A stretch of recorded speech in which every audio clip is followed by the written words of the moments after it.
back everyone to the video game fanfic plot. I am your host Nat1995 with a new chapter for you all to the story A Spark of Life, a Gryffindor moment for the books.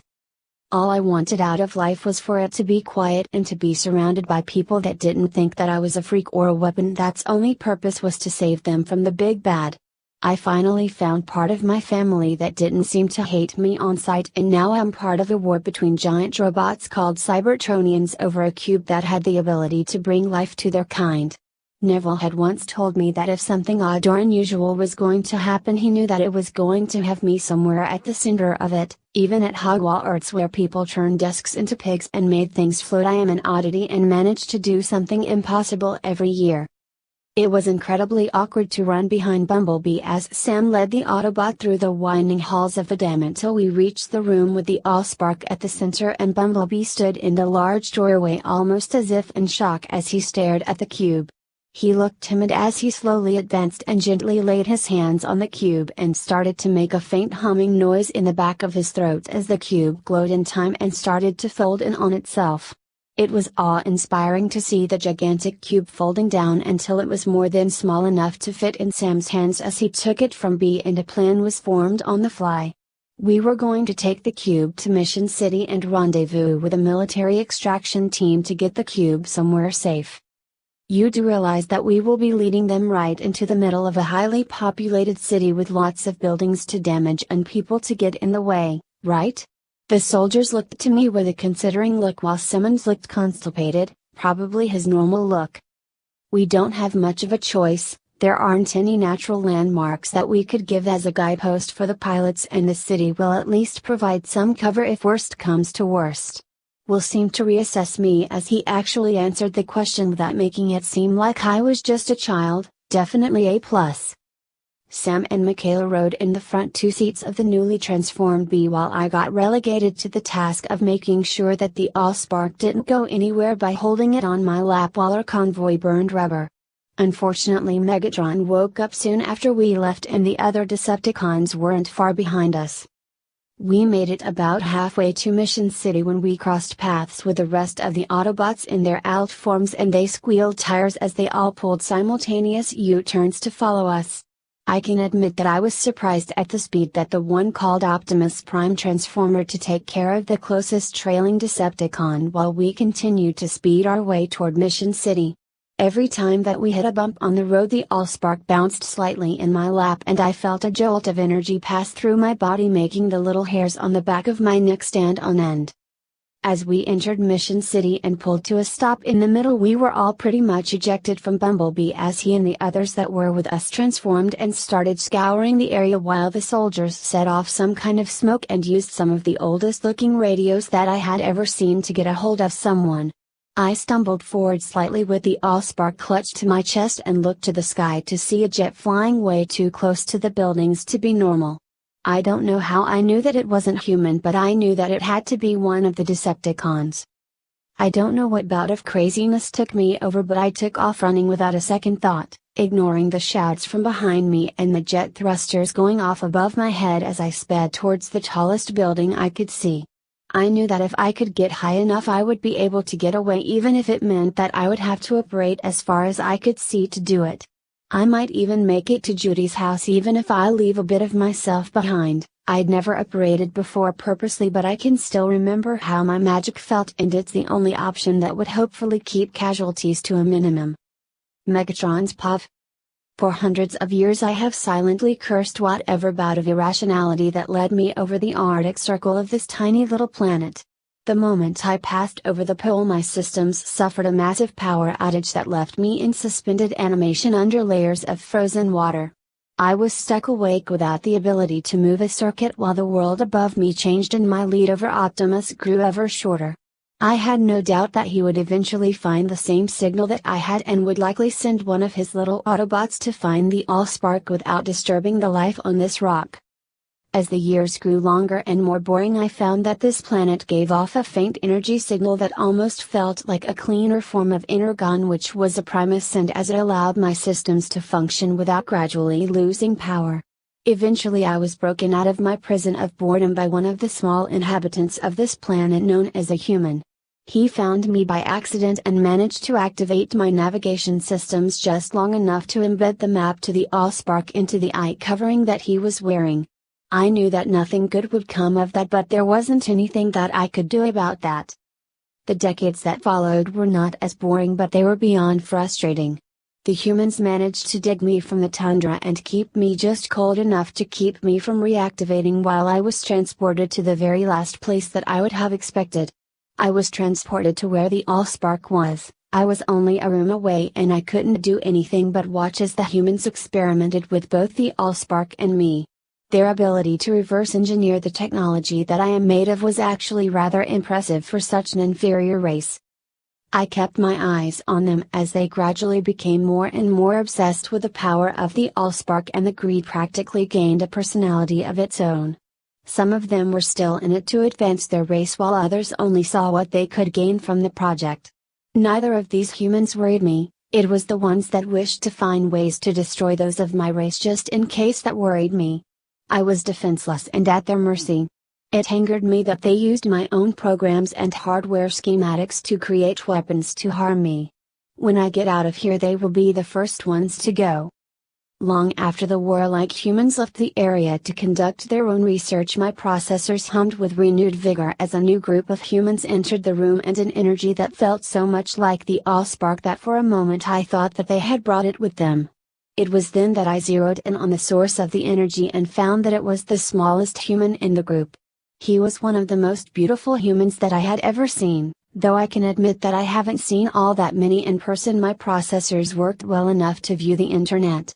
His eyes were overly bright, almost as if the power that I could feel was trying to burst forth, and they were a very unique shade of green.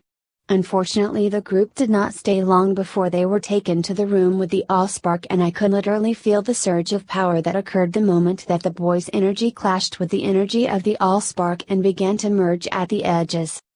I was so consumed with keeping my processors focused on the other room that I almost didn't notice when the temperature of my enclosure started to rise until the alarm started blaring and the entire structure began to shake.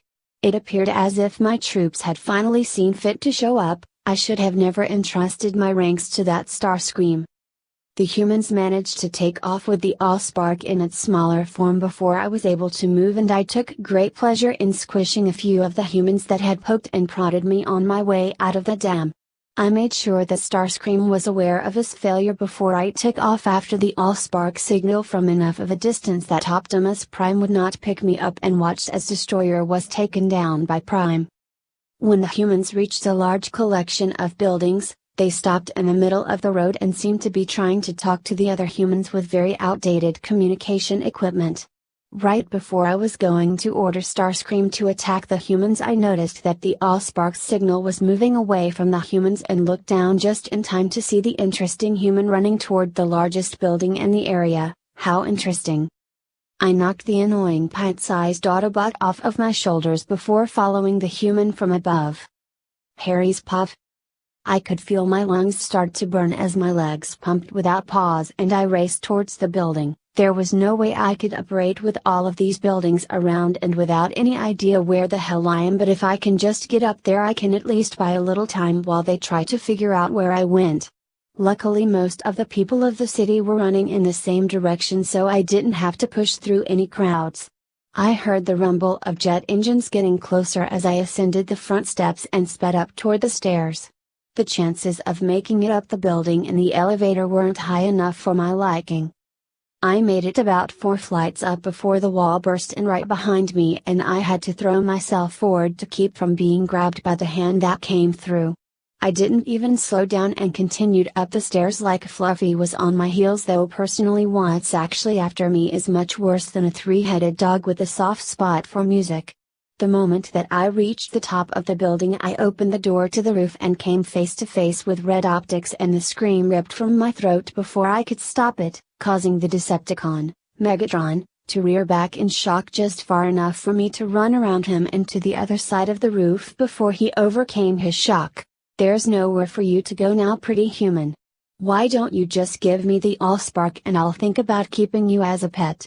Megatron moved forward slightly and reached out as if to grab me, and I did one of the stupidest things that I have ever done, and if you ask Snape, That's saying a lot. I turned and jumped off the building. I fell 3 flights before what I had done even hit me, and when it did I curled around the allspark and tried to pull that feeling of transporting myself from one place to another to the front of my mind as I squeezed my eyes closed.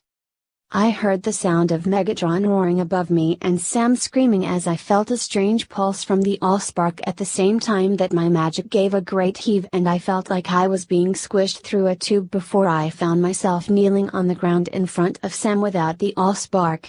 I managed to look up at him for a split second before a pain that can't be described in words spread through my body like a wildfire and everything went black. What the hell does that boy think that he's doing? The captain's voice was harsh as he turned to Sam with a scowl on his face. How the hell should I know? I only met him yesterday. Sam couldn't tear his eyes from his cousin's small form as it wove through the streets carrying the allspark clutched to his chest. If anything happened to Harry, his mother would have him for breakfast.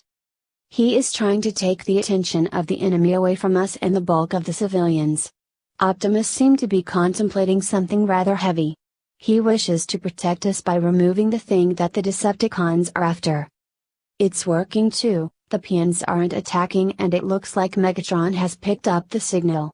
Ironhide commented as he pointed to Megatron, who wasn't even paying them the slightest bit of attention to them as he hopped from one rooftop to another. Aren't you going to help him?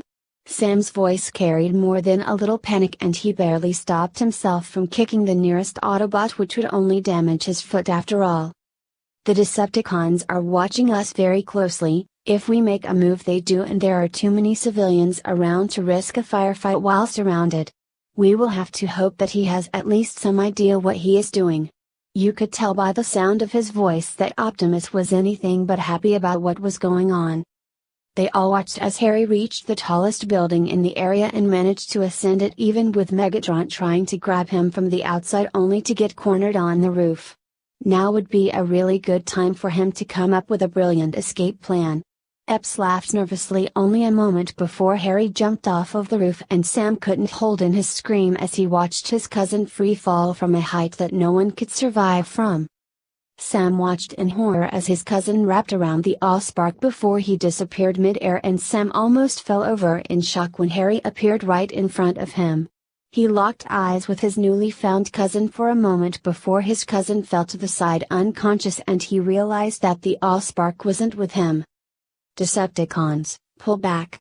Megatron's voice carried with it a sense of awe and nervousness that brought the attention of all of the Autobots as he transformed and raced away without even looking back. I was not aware that humans were capable of transporting themselves from one location to another without some sort of device. Ratchet leaned down over Harry's form and ran a scan on him before leaning up and looking at both the humans and the Autobots. His energy signal is different from the other humans. He's a wizard. Every head snapped over to look at Epps as he pushed his way to where Harry was.